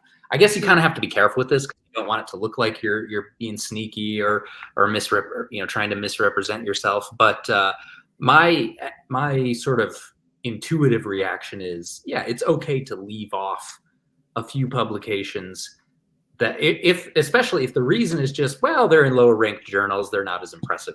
But also, I'm not sure that it would hurt you to have them. If we're talking the journals that Joe has published in, I mean, I think those are all pretty respectable. Yeah, I will say, I mean, maybe a couple things. So I have heard of the 2 CV thing too. One thing I've heard of is like a religious CV and a non-religious CV or something.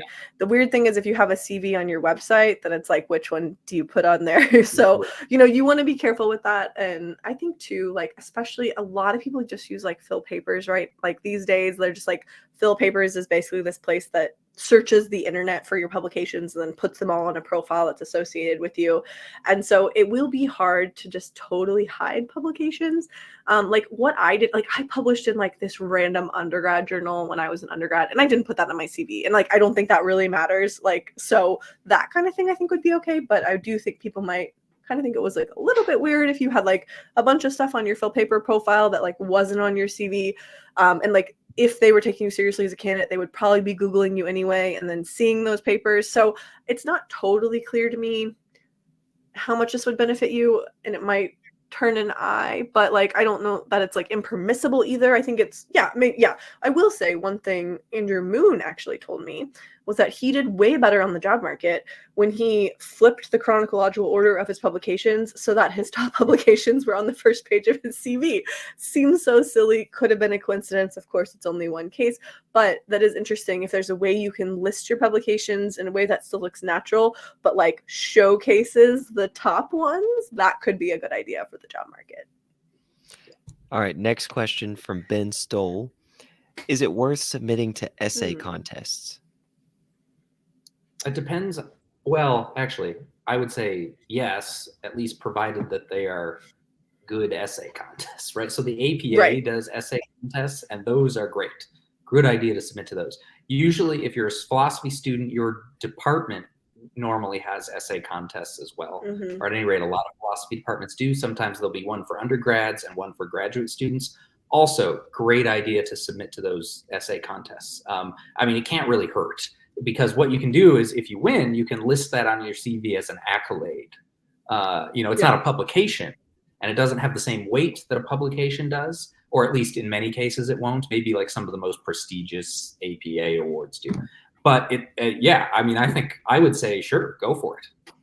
There's both Mind and Religious Studies, and probably other journals too, have essay contests for graduate students, and you actually get published in the journal if you win, and you get money. So those seem great. I would do those. I think the answer is it depends on the essay contest, but if it's done by a reputable journal or the APA or your department, the thing I would look out for is like if it's a no-name journal or low-ranked journal or predatory journal that is for some reason trying to like get more attention or get more submissions by doing an essay contest, that's where I would be a lot more careful and probably say don't submit. But like if it's, like a journal everyone's heard of, or like a lot of things Justin was mentioning, it can definitely be a good idea. I believe, Liz, you won the Religious Studies postgraduate contest a number of years ago. And I got $500.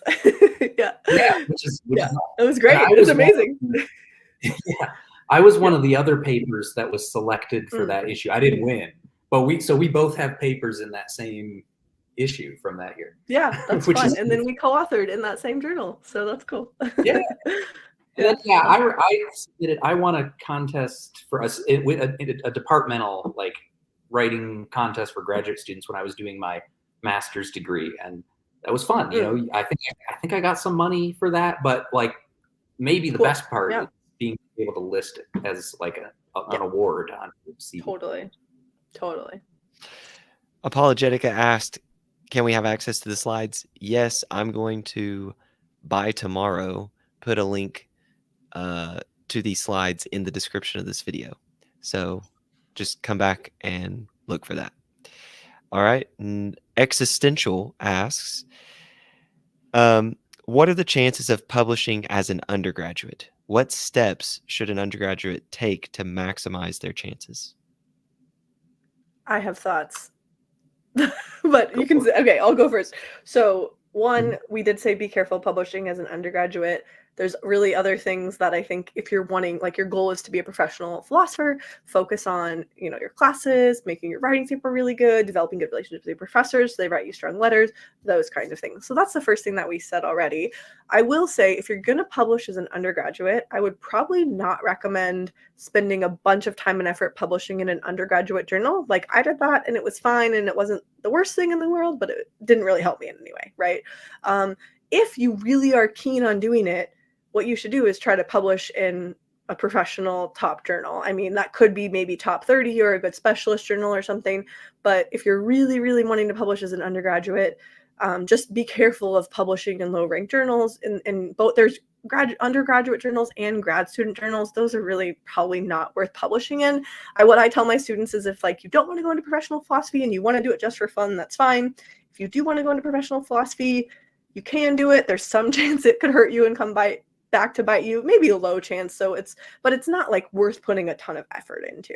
I will say though, what can be really valuable is presenting at conferences. There's undergraduate conferences and graduate conferences we kind of mentioned already, but those can be super helpful for honestly a huge part of what you have to do as a philosopher is public speaking. And so the earlier you can practice that, the better. The earlier you can practice, being a good speaker, dealing with questions in Q&A. It's like, also they're just fun. I mean, I'm an extrovert, so I like conferences. So maybe not everyone finds them fun, but I think, sending your paper to undergraduate conferences or graduate conferences and then publishing at them. And even for undergraduates, often your department will have some money to help fund you to go to the conference. Of course, department dependent. That I think is valuable if you want to kind of like do a professional development thing. I would probably recommend that before publishing. And then again, if publishing, focus on top journals. Justin, you have thoughts you really want I'll to just share? say, Just go ahead. I'll just say be patient because you have your entire career ahead of you to publish. And if you wait and publish later when you're better trained in philosophy, you will also publish better. Your work will be better. And you won't be looking back 10 years later cringing at that like okay-ish paper that you published when you were an undergrad. So I'm with Liz. I think there are better things for you to be doing right now. So maybe just wait. Samuel asks, does Oxford Studies in Philosophy of Religion accept general submissions or is it invite only? Yeah, so as far as I know, there's basically two ways to submit to Oxford Studies in Phil Religion. One is by invitation, and then the other is by the Sanders Prize in Philosophy of Religion competition, which is held, I think now it's held like every 2 or 3 years. It used to be held every year. And so basically the papers published in that journal, which is actually printed as a series of books, kind of. As far as I know, all of them, or at least most of them, are invitations or papers that were found through the process of that competition. Not all of them were winners, but all of them were sort of like culled from the submissions to that competition. Speaking of essay contests, though, Mark Sanders Prize.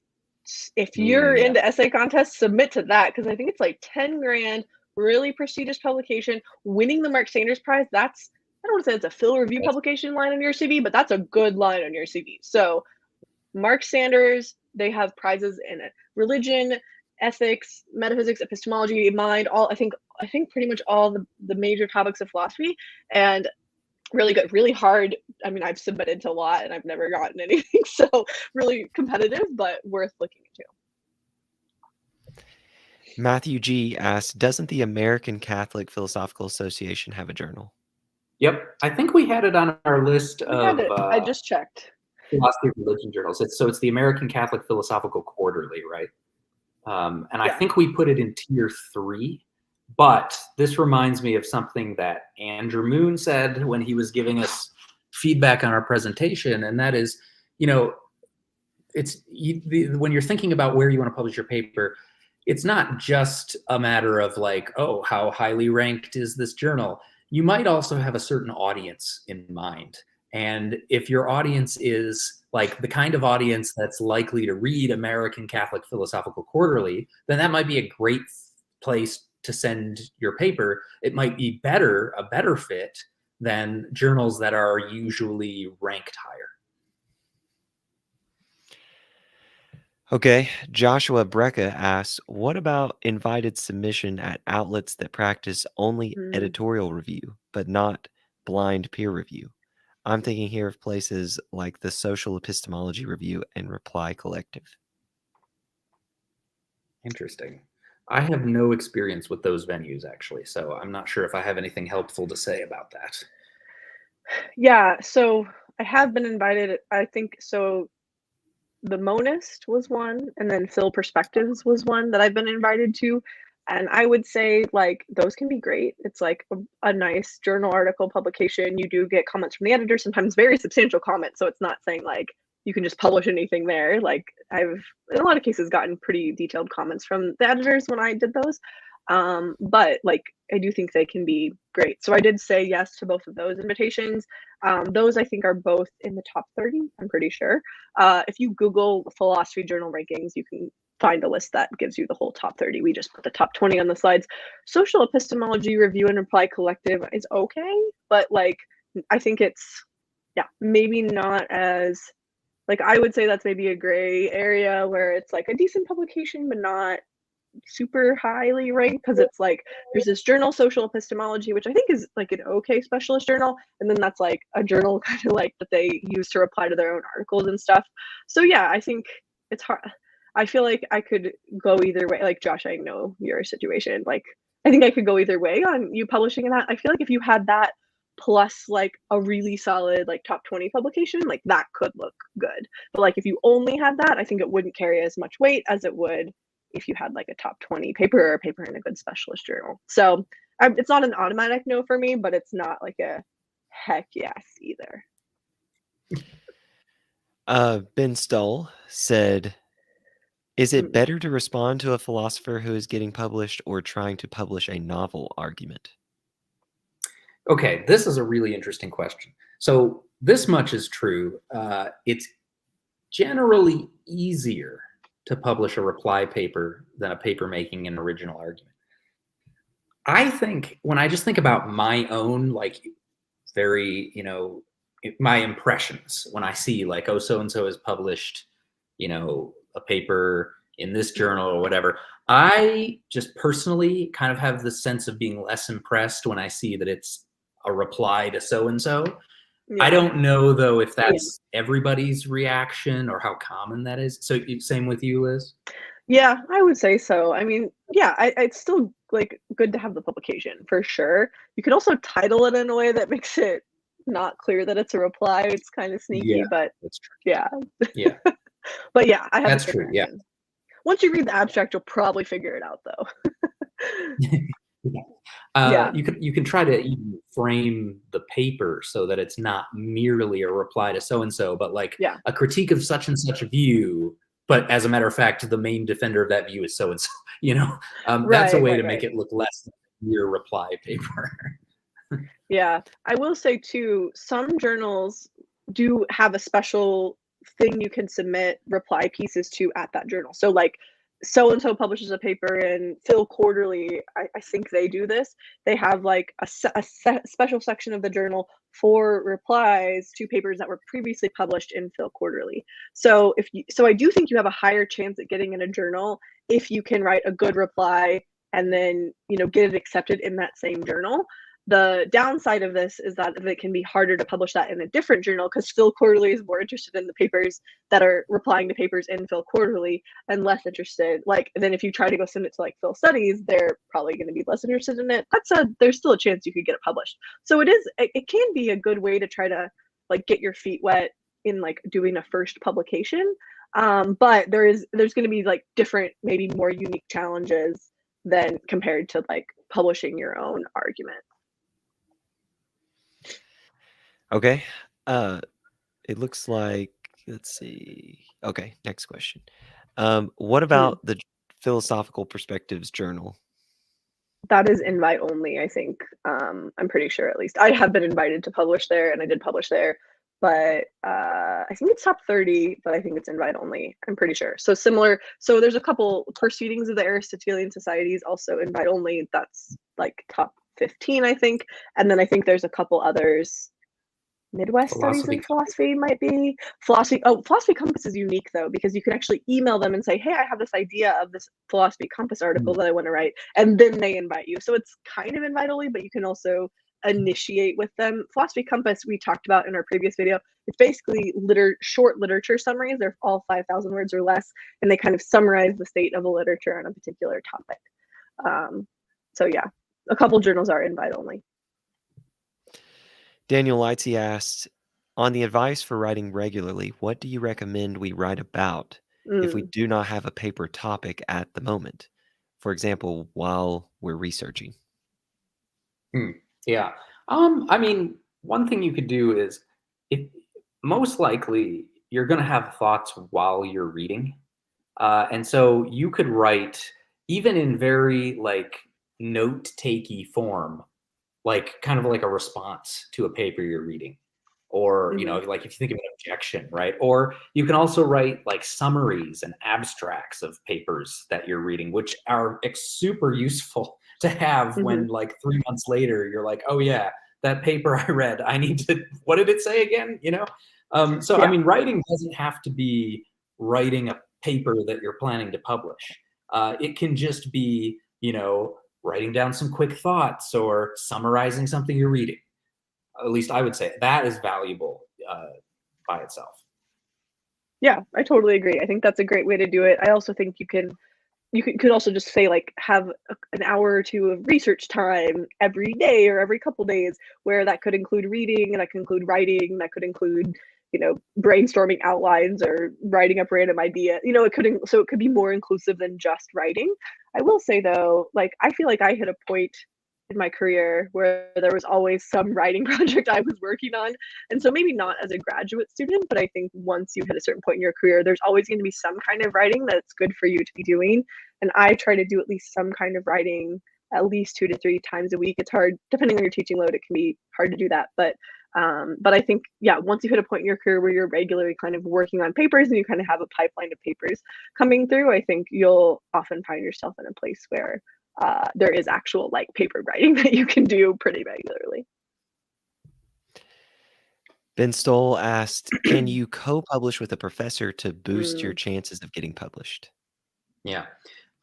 Yes, in some cases, but obviously it's going to depend on the professor and whether they want to co-publish with you. It certainly happens. In fact, I think it happens a lot, but it's not in your control, really. You know, it's or at least not entirely. It's, you know, largely in a large part up to the professor.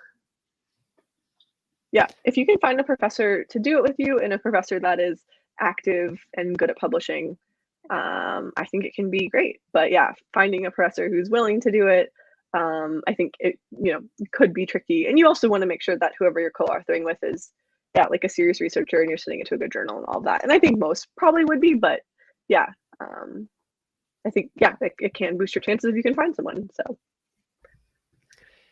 All right. Vanadime asked, do you find that certain journals are overly woke and will bias against publishing Christian or other conservative argumentation, for example, pro-life arguments?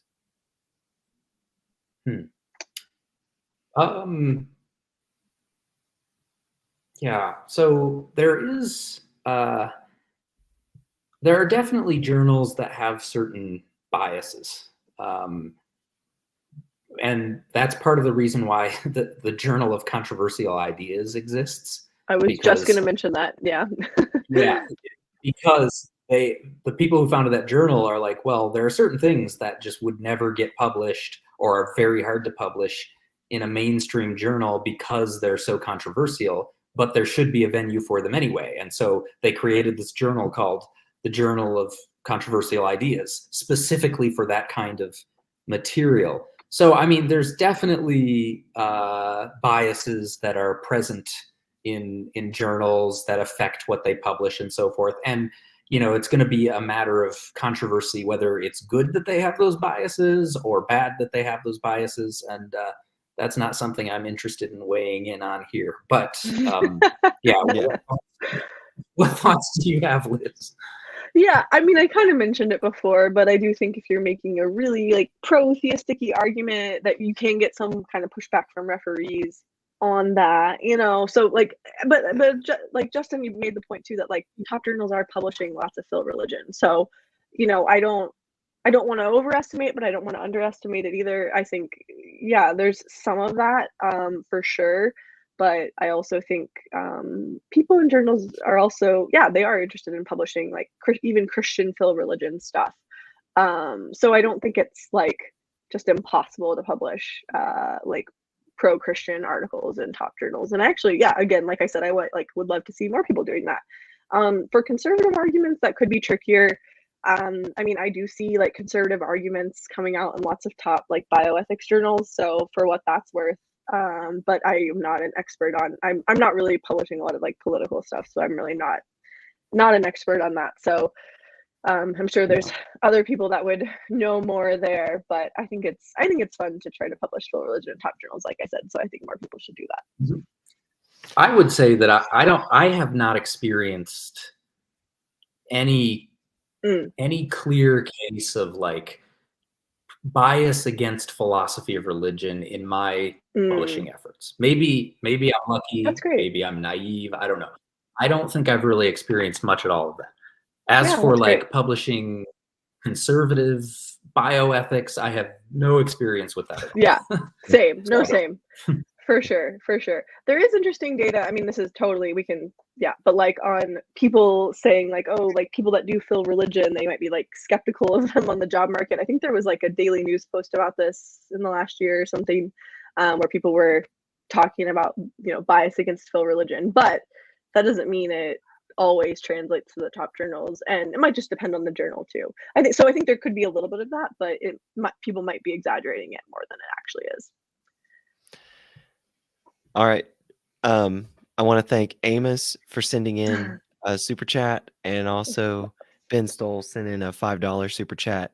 He said, "Thanks, you all. This is great advice, and go read Liz's and Justin's papers." I've done an interview on one of their papers like this. It was the same setup. They co-wrote a paper together. To wrap up here, if you found this video beneficial, leave a comment. And also, I'm interested in this.